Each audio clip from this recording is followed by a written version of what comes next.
श्रद्धा, आपकी सारी भक्ति, आपकी सारी आकांक्षाएं हम देवी जी के चरणों में अर्पित करते हैं। देवी जी से निवेदन करते हैं कि पहले दिन की पहली कथा अपनी शैली में, अपनी अद्भुत शैली में प्रस्तुत कर फिर हमें रस विभोर कर दे, भाव विभोर कर दे। परम पूजनीय, परम आदरणीय सुश्री रामाश्री रामप्रिया जी, रामप्रिया जी, रामप्रिया जी।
Hare Rama, Hare Krishna, Hare Rama, Hare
Shriram कथा रूपी सरोवर में सरोवर होने से पूर्व,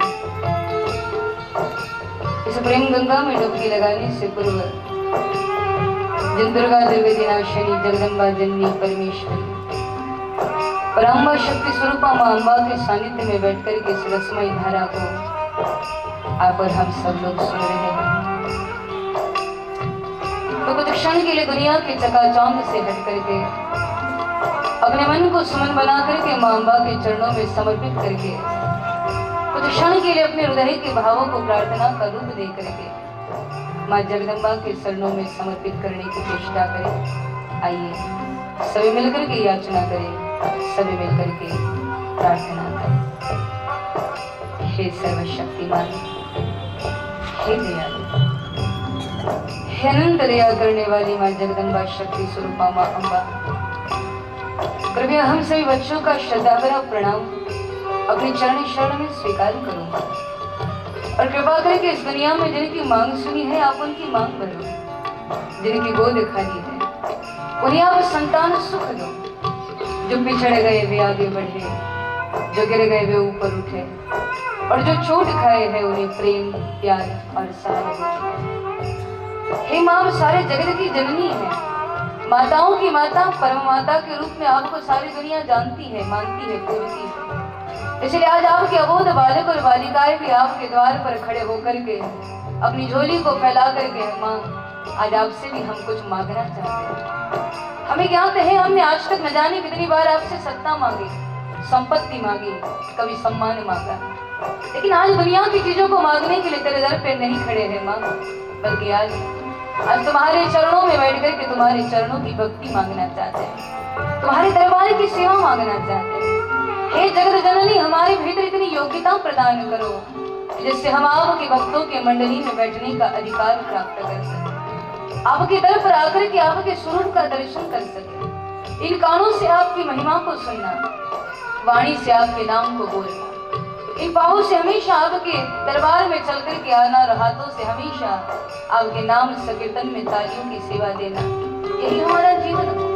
हमारा तन, हमारा मन, हमारा धन सब कुछ आपके चरणों में समर्पित करना चाहते हैं माँ भगवती।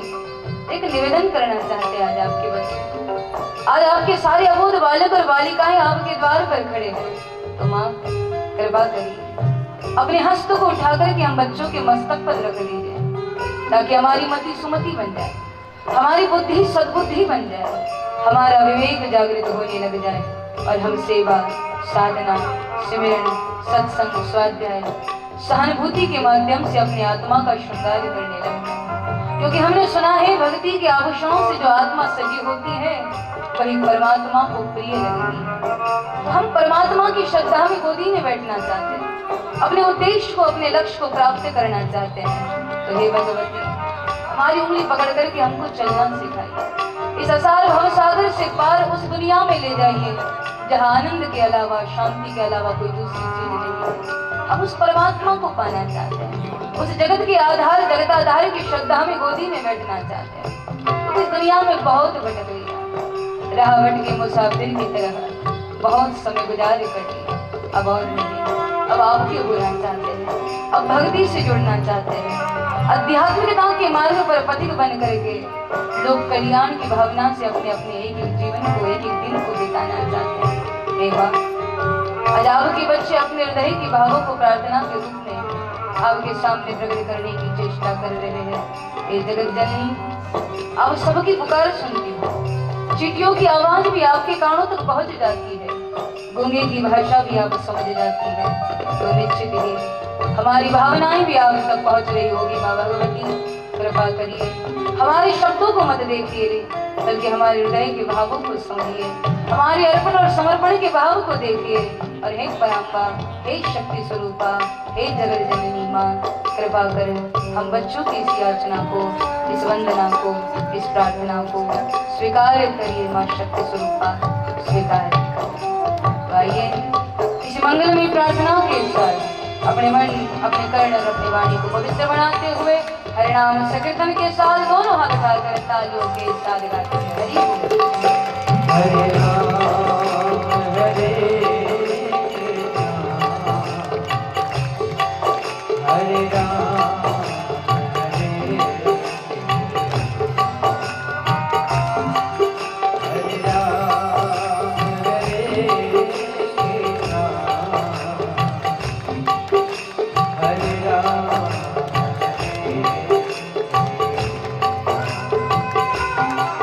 हरे राम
हरे राम हरे राम हरे राम हरे कृष्णा हरे राम हरे कृष्णा हरे राम हरे कृष्णा हरे राम हरे राम हरे कृष्णा हरे राम हरे राम हरे कृष्णा हरे राम हरे राम हरे कृष्णा हरे राम हरे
निज मन मुकुर सुधारी वर्णो रघुवर विमल जसु जो दायक फल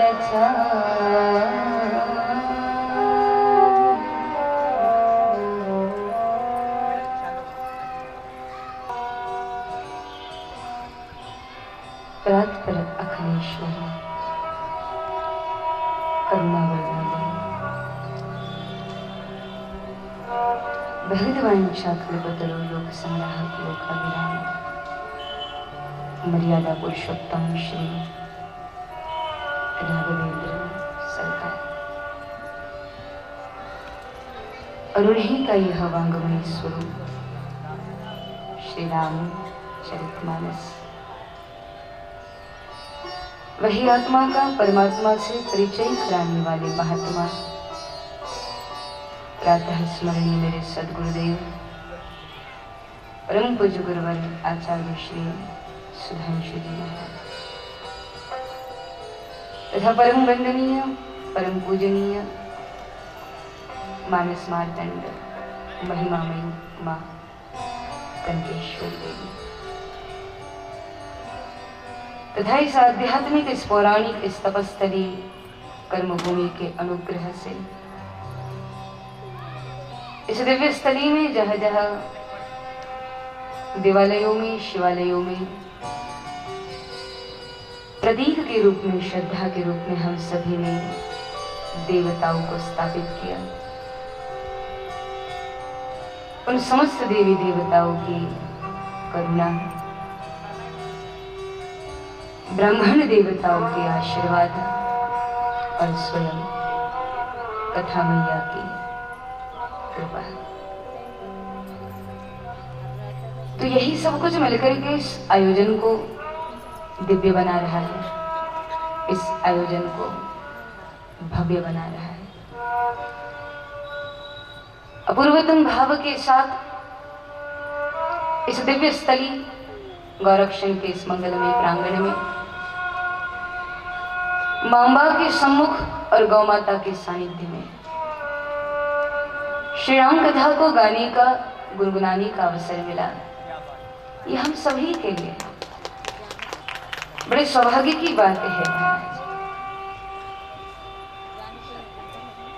जिस अंबानगरी अमरावती में आने के लिए बड़े बड़े संत भी मचल जाते हैं, ऐसे दिव्य भूमि में जन्म लेना और ऐसे तपस्थली भूमि में सेवा करने का मौका मिलना, ये किसी के लिए भी सौभाग्य की बात है। आज बेहद प्रसन्नता है कि जिस अवसर के लिए इतनी लंबी प्रतीक्षा रही, आज वो अवसर भगवती अम्बा के सानिध्य में गुरुदेव की कृपा से, माँ के अनुग्रह से, जिस क्षण की प्रतीक्षा में इतने लंबे समय से थे, आज वो समय आ गया। अमरावती के इन भगतों की मंडली में बैठकर के गाना, ये हर किसी का स्वप्न है और मेरा भी था, क्योंकि यहाँ पधारने वाले अनेक संत कहते हैं अमरावती के लोग कथा को सुनते नहीं, कथा को पीते हैं। अमरावती के लोग प्यासे हैं और कथा ये पैसे वालों के लिए नहीं, कथा प्यास वालों के लिए होती है। तो यह सब प्यासे हैं और ऐसे मंगलमय श्रोताओं के बीच में बैठकर के गाना सौभाग्य है दासी का। ये कृपा भी है ठाकुर की, क्योंकि भगवान जिसको सिलेक्ट करता है, भगवान जिसको चुनता है, वही घर से निकलता है, वही पंडाल में जाकर के आसन लगाता है और वही श्रद्धा के साथ, निष्ठा के साथ कथा का रसास्वादन करता है। वही करता है जिसको ठाकुर चुनता है महाराज। वरना आप जानते सब्जी मंडी के दुकान पर भीड़ लगी रहती है, भगवान के द्वारा सिलेक्ट किए हुए लोग हैं। अपूर्वतम भाव के साथ मंगलवार के मंगलमय दिन पर मंगलों को करने वाली, अमंगलों का हरण करने वाली राम कथा को हम आरंभ कर रहे हैं, जिस कथा को अनेक संत महात्माओं ने गाया है, अनेक संत महात्माओं ने जिसे बाचा है। गावत संतत शंभु भवानी, अरुघट संभव मुनि विज्ञानी, व्यास आदि कवि वर बखानी, जिसे अनेक संतों ने गाया, बाचा, उसी को ही गाने का, गुनगुनाने का अवसर आपको और हम सभी को मिला है। तो ये निश्चित ही माँ अम्बा की करुणा है, माँ एकवीर अम्बा का अनुग्रह है, ये सदगुरु सरकार की प्रेरणा है, महिमामयी माँ कल्केश्वरी देवी की कृपा है महाराज, जिसके चलते इस पवित्र प्रांगण में विराजमान होकर के कथा का रसास्वादन हम करें। बिना राघव की कृपा के संभव नहीं है। मिलहीन रघुपति बिनु अनुरागा, भगवान के अनुग्रह के बिना, भगवान की कृपा के बिना न कथा को सुनाना संभव है, न कथा को सुनना संभव है, न कथा का आयोजन करना संभव है। कहते हैं ना, जिसके अनेकों जन्मों के कर्मों के भाग्यों का जब उदय होता है, हमारे पूर्वजों के पुण्यों के प्रभाव से किसी व्यक्ति को कथा सुनने का अवसर मिलता है, जिस पर परमात्मा अपनी असीम अनुकंपा बरसाते हैं, थोड़ी नहीं अति हरी कृपा, जिस पर परमात्मा का असीम अनुग्रह बरसता है, वही कथा को सुनता है। और इसलिए बाबा जी ऐसे लोगों की सराहना करते दिखाते हैं। अति हरि कृपा जी पर होई, अति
तब मारे बसोई।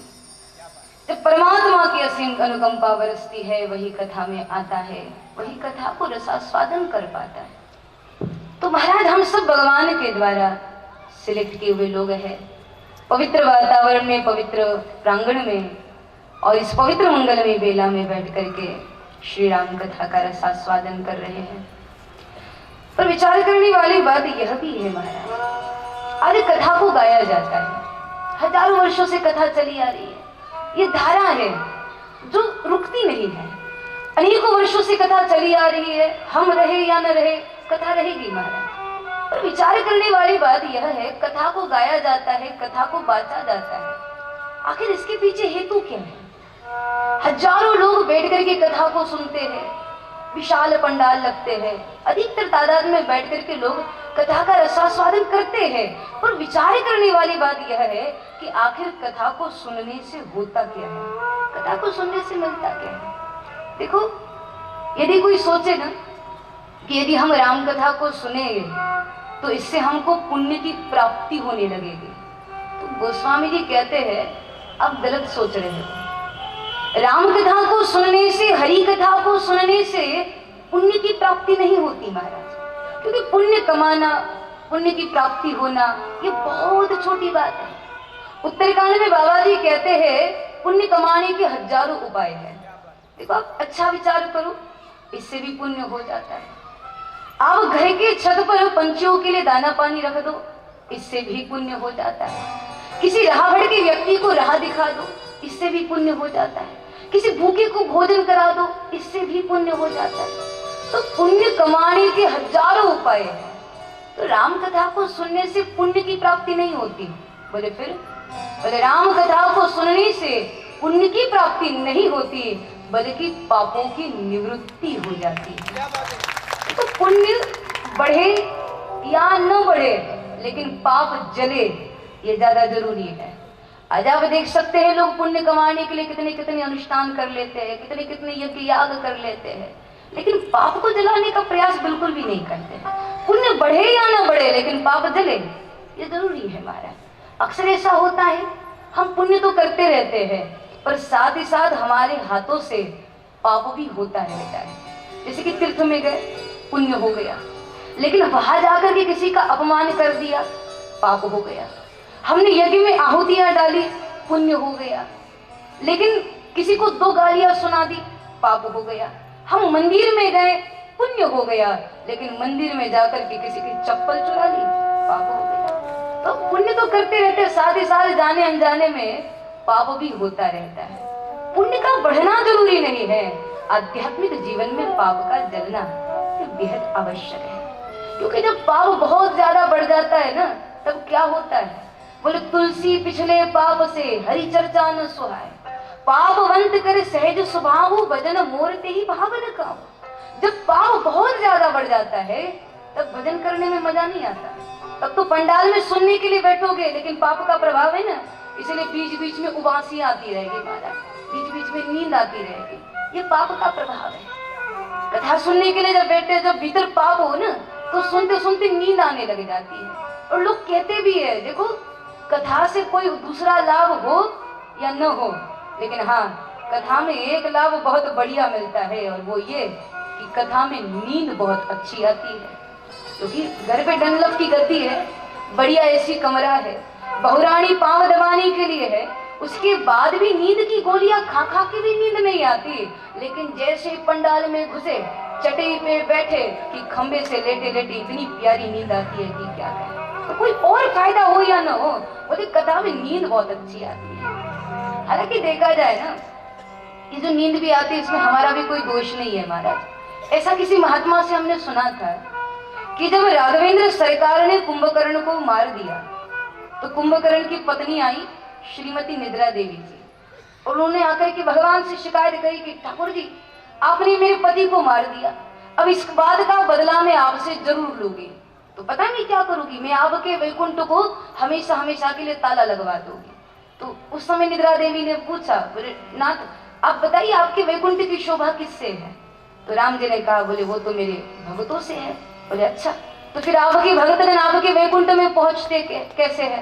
तो बोले वो तो कथा को सुन सुन के पहुंचते हैं मेरे वैकुंठ में। तो निद्रा देवी ने कहा अच्छा, तो आपके वैकुंठ की शोभा आपके भक्तों से है और आपके भक्तगण वैकुंठ में कथा सुन सुन के पहुंचते हैं, तो ठीक है, आज के बाद मैं एक नियम बना लेती हूँ कि जहां कहीं पर भी कथा गाई जाएगी ना, तो पंडाल के कोने में जाके मैं खड़ी हो जाऊंगी और जैसे ही कथा का आरंभ होगा तो जितने भी पंडाल में बैठे होंगे सबके माथे पे जाकर के मैं चढ़ जाऊंगी। अब सबके माथे पे बैठ गई तो सबके सब सो जाएंगे, सबके सब सो गए तो कथा को कोई सुनेगा नहीं तो वैकुंठ में आएगा नहीं, और बिना भगतन के तो वैकुंठ को ताले लगी जाएंगे महाराज। तो ये बढ़िया है, मैं सुनने वाले सारे श्रोताओं के माथे पे चढ़ जाऊंगी। तो निद्रा देवी ने तो संकल्प कर लिया और राघवेंद्र सरकार ने सोचा, ओहो ये देवी तो मेरे भक्तों का अहित करने पे तुली हुई है, यदि नहीं सुनेंगे मेरे वैकुंठ में नहीं आएंगे तो बिना भगतन के वैकुंठ की क्या शोभा, कुछ करना चाहिए। तो कहते उस समय राघवेंद्र सरकार ने एक कथा में नियम शुरू कर दिया कि देखो निद्रा देवी के प्रभाव को यदि हटाना है, उसके प्रभाव से यदि बचना है तो एक नियम कथा में शुरू कर दो। कौन सा वाला? अपने दोनों हाथ ऊपर उठाओ। राम जी बोल रहे महाराज, राम जी कह रहे निद्रा देवी के प्रभाव को हटाना है तो अपने दोनों हाथ ऊपर उठाओ और दोनों हाथ ऊपर उठाकर जरा जोर से श्रद्धा और समर्पण और अर्पण के साथ बोल दो, जय श्री राम, जय जय श्री राम। ऐसे नहीं महाराज, आवाज नहीं, आज मानते पहला दिन है, कम लोग है पर दम तो है ना, थोड़ा तो जोर से बोलते हैं, जय श्री राम, जय जय श्री राम। तो देखो ये नियम आज से पहले ही दिन से शुरू हो गया हमारा। अब कथा के बीच बीच में ऐसे हाथ उठा करके जय श्री राम बोलना पड़ेगा, क्योंकि क्या है ना, जो जय श्री राम बोलता है तो निद्रा देवी उसको छोड़ देती है और जो नहीं बोलता उसके माथे पे जाके बैठ जाती है, तो कहीं गड़बड़ ना हो जाए महाराज, इसीलिए बीच बीच में हम दोनों हाथ उठा करके बोल दिया करें। अब आप सोचोगे खाली जय श्री राम बोले तब भी तो भाग जाएगी ना निद्रा देवी, हाथ उठाने की क्या जरूरत है? पर जरूरी है महाराज, इसके पीछे भी कारण है। देखो आपने देखा होगा जब भी कभी कोई पुलिस ऑफिसर चोर को पकड़ता है तो बंदूक दिखा के क्या बोलता है? हैंड्स अप, है ना। तब चोर क्या करता है, उसके पास जो भी शस्त्र हो उसको नीचे रख देता है और दोनों हाथ उठा लेता है, तो ये संकेत होता है कि हाँ भाई मैं समर्पित हूँ। तो यहाँ भी ऐसी ही बात है, दोनों हाथ उठाने का कारण यह है कि ठाकुर के चरणों में हम कह रहे हैं कि हे सरकार, हमारे पास जितने भी काम के, क्रोध के, लोभ के, ईर्ष्या के, द्वेष के, आसुरी प्रवृत्तियों के जितने भी शस्त्र थे वो सारे शस्त्र हमने नीचे रख दिए हैं और हे सरकार अब हम निर्मल मन से तेरे चरणों में समर्पित है। तो इस भाव के साथ हाथ उठाना है। तो एक बार फिर से उठा करें। तो ठीक है, पहला दिन है महाराज, थोड़ी गाड़ी आगे पीछे तो हो रही है, कोई बात नहीं, अभ्यास हो जाएगा। अभी तो 7 दिन है हमारे पास और खूब मंगलमय भाव के साथ जयकार लगाएंगे। और मुझे विश्वास है राम प्राकट्य के पहले तो इतना जोश आ ही जाएगा कि जब आप जय श्री राम बोलोगे तो पंडाल ही नहीं ठाकुर का गोलोक धाम भी गुंज जावे महाराज। आज शुरू कर देना, ठीक है, चल जाता है, पर धीरे धीरे अभ्यास हो जाएगा। अब ये बड़ी कमाल की बात है, जब हाथ उठा के बोलोगे तो निद्रा देवी जी, क्योंकि जो हाथ उठा करके बोलता है निद्रा देवी उसको छोड़ देती है और जो नहीं बोलता उसके माथे पे जाके बैठ जाती है, तो कहीं कुछ गड़बड़ ना हो जाए, इसीलिए बीच बीच में हम लोग बोल दिया करेंगे। क्योंकि कभी कभी हालत बहुत खराब हो जाती है, कुछ लोग कथा सुनते सुनते सो जाते हैं महाराज। एक जगह की बड़ी मजे की बात रही, एक माता जी कथा सुनते सुनते सो गई, तो बगल वाली माता ने धक्का दिया, कहा अरे बहन सो रही हो क्या, कथा चल रही है, कथा सुनो। तो वो बड़ी चालाक निकले, बोले नहीं बहन हम सो थोड़ी ना रहे हैं, हम तो आंख बंद करके ध्यान से कथा सुन रहे हैं। तो ऐसा नहीं होना चाहिए, जाग करके सुनो, क्योंकि ये कथा जगाने के लिए आई है। अब तक बहुत सो लिया, अब तक बहुत खो लिया, अब जागने की बात है, और जो जागते हैं सो पावते हैं। कथा तो प्रवाह है महाराज, यदि सुनते सुनते सो गए ना तो कथा तो छूट जाएगी, वो प्रवाह वो बह जाएगी, आप अटक जाओगे। इसलिए जागृत अवस्था के साथ जगाने के लिए दिव्यमयी कथा हम सबको आई है। तो ये कथा की विशेषता है। कथा को सुनने के बाद, राम कथा को श्रवण करने के बाद पुण्य बढ़े या न बढ़े, लेकिन पाप जलता है महाराज। ये कथा पापों को जलाने वाली कथा है, इसीलिए तो संतों ने राम कथा को गंगा कहकर के भी संबोधित किया है। अब देख सकते हैं 2 गंगाओं का वर्णन आता है, एक गंगा जी वह है जिनको प्रकट करने के लिए श्री भगीरथ जी महाराज जी ने तपस्या करी थी। एक वो गंगा जी है जिनमें स्नान करने से व्यक्ति के पाप धुल जाते हैं। और देखा जाए तो यह राम कथा भी एक प्रेम गंगा ही है महाराज। गंगा दोनों हैं और दोनों गंगाओं में बहुत बड़ा फर्क है। जैसे कि वो जो भागीरथी गंगा है ना, उसमें यदि आप स्नान करोगे तो स्नान करने के बाद गंगा मैया आपके पाप ले लेगी। तो किसी ने पूछा कि हे गंगा मैया, आपकी इतनी विशेषता है कि जो भी आप में स्नान करता है आप उनके सारे पाप हर लेती है और उसको पवित्र करके अपने आंचल से विदा करती है। तो मैया हमारा प्रश्न यह है, दुनिया के इतने सारे लोग आकर के अपना पाप आप में सौंप करके पवित्र होकर के चले जाते हैं, तो हम जानना यह चाहते हैं कि दुनिया के इतने सारे लोग अपना पाप आप में छोड़ करके चले जाते हैं, तो फिर आप इतने सारे पापों को रखती कहाँ है और उसका करती क्या है? तो गंगा मैया जी ने बड़ा प्यारा जवाब दिया, कहा बोले मैं अपने पास पाप रख करके क्या करूंगी? जैसे पाप मेरे पास आते हैं सोई तुरंत बहते बहते वही पाप मैं समुद्र देव को दे देती हूँ। बाद में समुद्र देव से पूछा गया कि आप इतने सारे पापों को रखते कहाँ है और उसका करते क्या है? तो समुद्र देव ने कहा अपने पास रख करके क्या करूंगा? जैसे पाप आते हैं मेरे पास सोई बाष्प के रूप में वही पाप मैं बादलों को दे देता हूँ। फिर बादलों से पूछा गया कि आप इतने सारे पापों को रखते कहाँ है और उसका करते क्या है? तो बादलों ने बड़ा प्यारा जवाब दिया, कहा भाई उन पापों को अपने पास रख करके क्या करेंगे? जैसे पाप हमारे पास आते हैं तो वर्षा के रूप में ये पाप जिसके है उसी के आंगन में जा करके बरसाते हैं, माने जिसके पाप उसी को ही वापस। अब यहाँ गंगा मैया जी की अवहेलना नहीं कर रहे, गंगा मैया जी की तो अपने आप में विशेषता है, पर फर्क यह है इस प्रेम गंगा में और उस भागीरथी गंगा में कि वो भागीरथी गंगा लोगों के पापों को मिटाती है, जबकि राम कथा रूपी प्रेम गंगा पाप करने वाले विचारों को मिटाती है। ये पाप करने वाले विचारों को मिटाने वाली गंगा है, ये दिव्यमयी भागीरथी जिसमें अनेक संत महात्माओं ने डुबकी लगाई है। और आज मौका मिला है कि हम भी सरोवर हो, हम भी उसमें स्नान करें और हम भी मंगलमयता के साथ अपने तन अपने मन को पवित्र करें। तो ये दिव्य रघुनाथ की कथा है, ये राघवेंद्र सरकार की कथा है। और महाराज उन चरित्र नायक मर्यादा पुरुषोत्तम राघवेंद्र सरकार की कथा है, जिन्होंने अपनी प्रत्येक लीला से प्रत्येक कार्य से हम सबको मर्यादा का महान संदेश दिया है।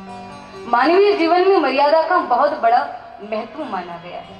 आप देख सकते हैं छोटी छोटी बातों के लिए मर्यादा जरूरी है महाराज। यदि आप रोगों के लिए कोई दवाई लेते हैं और दवाई यदि सही मात्रा में ली जाए तो वो बीमारी पर अमृत सा काम करती है, लेकिन उसी दवाई को यदि 4 गुना या 5 गुना करके लिया जाए तो वही जहर का भी काम कर देती है।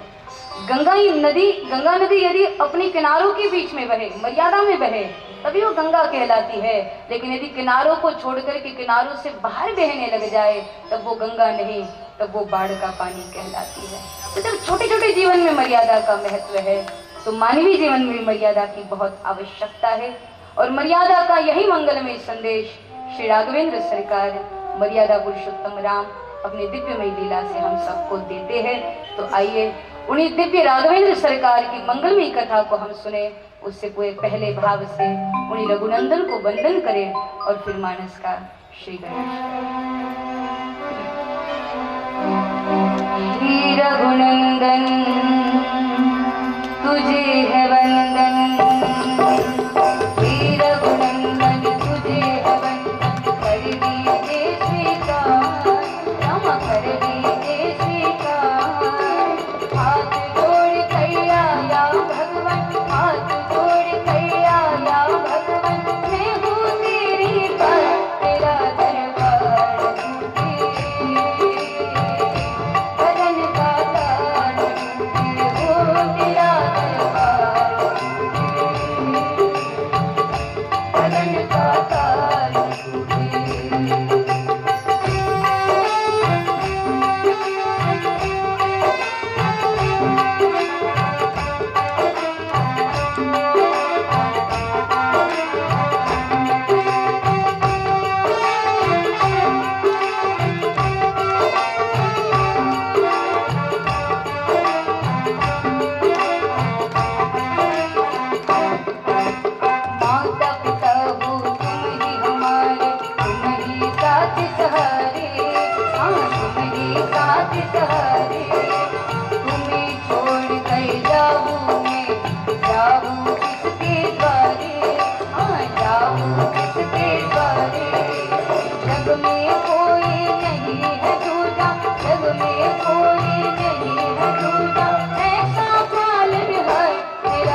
श्रद्धा भक्ति से जो भगवान द्वार तुम्हारे आता, द्वार तुम्हारे आता।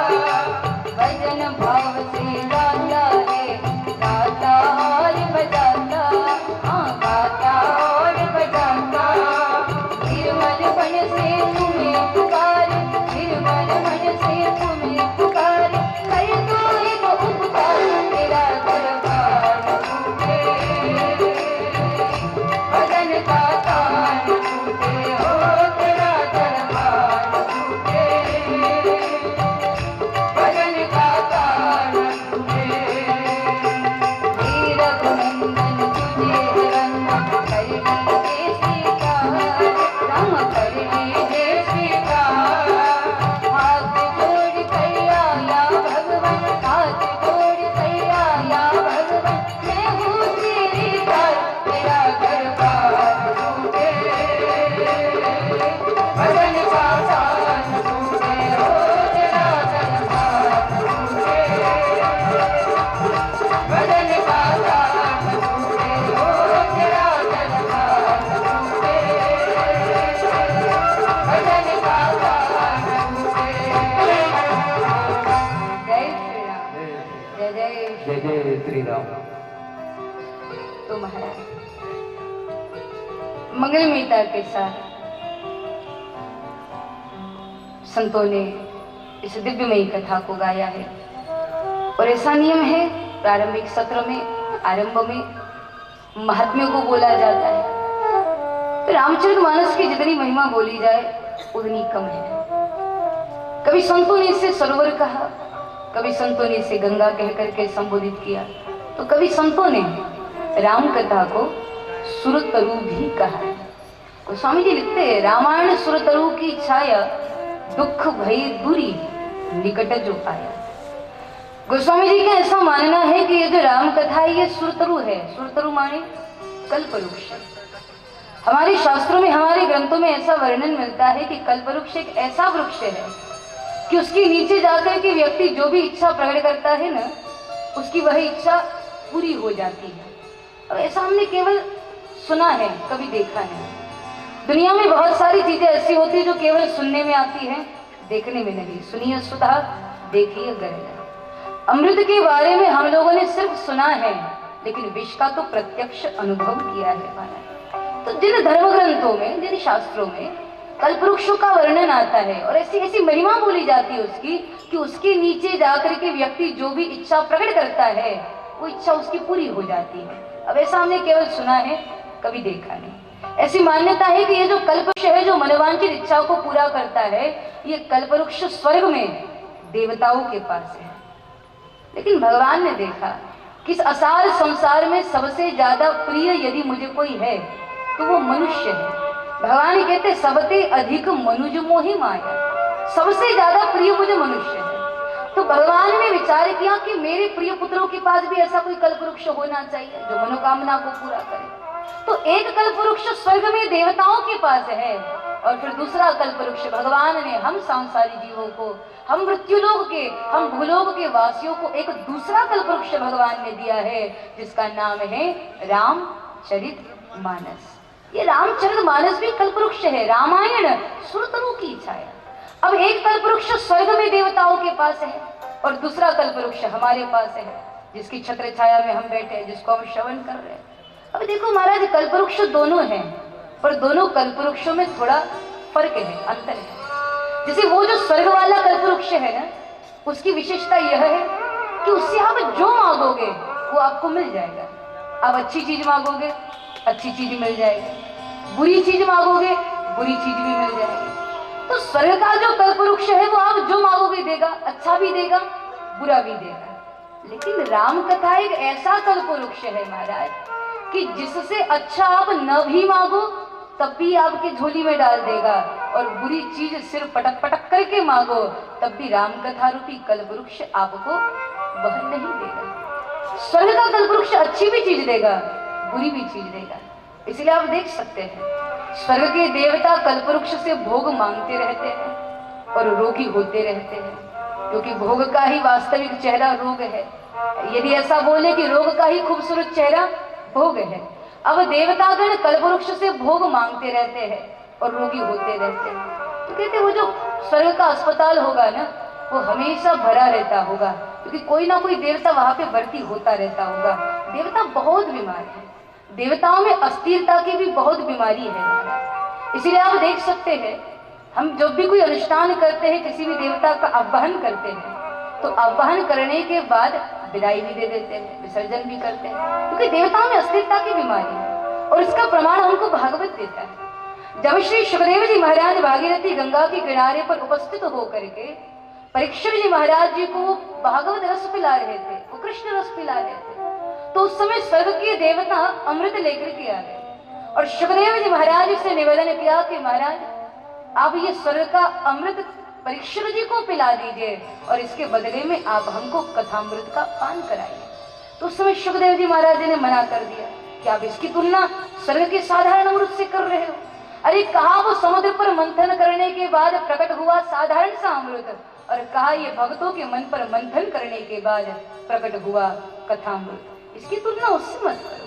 तो सुखदेव जी महाराज ने कथामृत देने से मना कर दिया, तो देवताओं ने कथा भी नहीं सुनी, वापस लौट गए। अब ऐसी तो कोई बात नहीं थी, सुखदेव जी महाराज अमृत स्वीकार करे या न करे, पर देवता तो बैठ सकते थे, देवता कथा सुन सकते थे। जहाँ हजारों ऋषि मुनि बैठ करके आसन लगा करके सुन रहे हो, ऐसे में यदि देवता भी बैठ जाते तो सुखदेव जी महाराज मना थोड़ी ना करने वाले थे। पर ये कमी है, देवताओं में अस्थिरता की बीमारी है, क्योंकि वो हमेशा भोग मांगते रहते हैं स्वर्ग वाले कल्पवृक्ष से और रोगी होते रहते हैं। तो स्वर्ग का कल्पवृक्ष अच्छी भी चीज देगा, बुरी भी चीज देगा, लेकिन राम कथा रूपी कल्पवृक्ष ऐसा है कि अच्छी चीज न भी मांगो तब भी मिल जाएगी, और बुरी चीज सिर पटक पटक करके मांगो तब भी राम कथा रूपी कल्पवृक्ष आपको नहीं देगा। और बाबा जी कहते हैं ये ऐसा कल्पवृक्ष है कि इससे मांगने की भी जरूरत नहीं। स्वर्ग का कल्पवृक्ष आपको याचक बनाएगा, आपको मांगना पड़ेगा तब वो देगा, लेकिन राम कथा ऐसा कल्पवृक्ष है कि इसकी छत्र छाया में जाकर के केवल बैठ जाओ तो बैठने मात्र से दुख भय दूरी निकट जो आया। केवल बैठने मात्र से, इसके आश्रय में बैठने से सारे जन्म जन्मांतर के पाप ताप सब मिट जाते हैं। दैहिक दैविक भौतिक तापा तीनों तापों से निवृत्ति हो जाती है, व्यक्ति की सारी निर्मल मनोकामनाएं पूरी हो जाती है।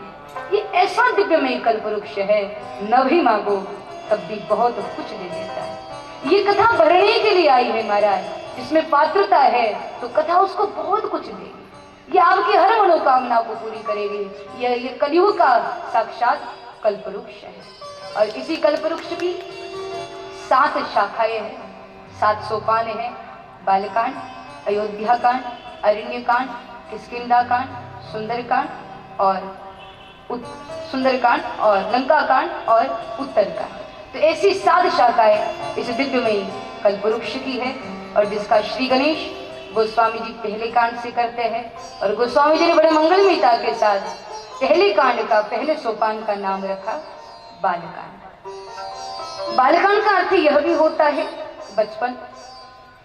बालकांड से आरंभ करके गोस्वामी जी हमको यह बताना चाहते हैं कि यदि आप रामायण महारानी की कृपा को प्राप्त करना चाहते हैं, यदि आप भगवान तक पहुंचना चाहते हैं, तो आपको राम कथा के पहले सोपान बालकांड से ये सीखना होगा कि परमात्मा तक वही पहुंचता है जिसका मन बच्चे की तरह निर्मल होता है। भगवान कहते भी है ना, निर्मल मन जन सो मोहि पावा, मोहि कपट छल चित्र न भावा। तो बालकांड हमको यह बता रहा है भगवान तक वही पहुंच सकता है जो बच्चे की तरह निर्मल है, बच्चे की तरह सरल है, बच्चे की तरह सहज है।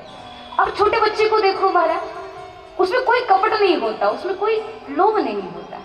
इसीलिए अगल बगल के लोग हो, रिश्तेदार हो, सगे संबंधी हो, पड़ोसी हो, सब बच्चे से बहुत प्रेम करते हैं, उसको अपनी गोदी में उठा लेते हैं। जबकि देखा जाए तो बच्चा न हमारी स्तुति करता है, वो न हमारी प्रशंसा करता है, न वो हमें किसी काम में मदद करता है, न वो कभी रुपये से मदद करता है, वो तो ऐसा कुछ भी नहीं करता। लेकिन परिवार के सभी लोग बच्चे से बहुत प्रेम करते हैं। क्यों? उसका कारण यह है कि भले ही बच्चा स्तुति न करता हो, भले ही बच्चा आपको पैसे से मदद न करता हो, भले ही वो आपकी महाराज आपको पैसों से मदद ना करता हो, लेकिन ये वही बच्चा है जो कभी कपट भी नहीं करता, जो कभी महाराज किसी की निंदा चुगली नहीं करता, जो आपकी पीठ के पीछे कभी कोई गलत काम भी नहीं करता। इसीलिए बच्चे सबको प्रिय होते हैं, क्योंकि जो उनके मन में होता है वही उनके जबान पर होता है, और जो जबान पर होता है वही उनके आचरण में होता है। बच्चे बिल्कुल सरल होते हैं, सहज होते हैं। यदि आप बच्चों की सरलता की परीक्षा लेना चाहते हो ना, तो अपने एक हाथ में ले लीजिए सोने की चैन और दूसरे हाथ में ले लीजिए चॉकलेट, और वो हाथ किसी छोटे से बच्चे की तरफ बढ़ा दीजिए, तो बच्चा क्या उठाएगा? क्या उठाएगा? चॉकलेट। अब वही दोनों हाथ उसी बच्चे के पिता की तरफ ले जाओ तो वो क्या उठाएगा? सोने की चैन। तो बच्चे जो होते हैं बहुत सरल होते हैं, न लोभ करना जानते हैं, न लालच, न किसी चीज की उनमें कोई कपट होता है। तो बालिकांड हमको यही बताना चाहता है कि बच्चे की तरह कपट रहित व्यवहार व्यक्ति का होना चाहिए, क्योंकि आध्यात्मिक क्षेत्र में कपट ये बहुत बड़ी रुकावट है महाराज। तो जो भी भक्ति पद पर निकलता है, या हर सांसारिक व्यक्ति को ये सोचना चाहिए कि हमारा जीवन कपट रहित होना चाहिए, क्योंकि भगवान के साथ तो कोई कपट कर नहीं सकता। जो कपट भगवान के साथ करता है वो टिकता का है। तो संकल्प यह होना चाहिए कि हम संसार के साथ भी कपट रहित व्यवहार करेंगे, जैसे है वैसे दुनिया वालों के सामने रहे, ये जरूरी है हमारा। गुरुदेव हमेशा कहते हैं कि हर व्यक्ति को चाहिए वो 24 घंटों में से 5-10 मिनट एकांत में बैठे, खुद के साथ मीटिंग करे और देखे कि हम दुनिया वालों के सामने जितने सफेद पोश होने का दिखावा करते हैं, क्या एकांतिक जीवन में भी हम वैसे ही हैं? और यदि नहीं है, हम होते कुछ है और दुनिया वालों को दिखाते कुछ है, तो इसी का नाम कपट है।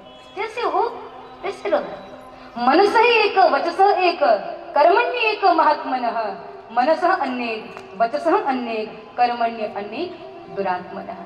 जो मन में है वही वाणी से बोलता है और वही उसके आचरण में उतरता है, तो ये महात्मा का लक्षण है। लेकिन मन में कुछ और है, वाणी से कुछ और ही बोलता है और शरीर से कुछ और ही कर्म करता है, तो यह दुरात्मा का लक्षण है। भागवत में सुखदेव जी ने इसी को ही कालिया नाग बोला है। जैसे हो वैसे दुनिया वालों के सामने रहो। बहुत सारे लोग होते हैं महाराज, वैसे तो बैठ करके भजन नहीं करेंगे, लेकिन जब घर में मेहमान आते हैं ना, तब तो 2-2 घंटा बैठ करके इनका ध्यान लगता है।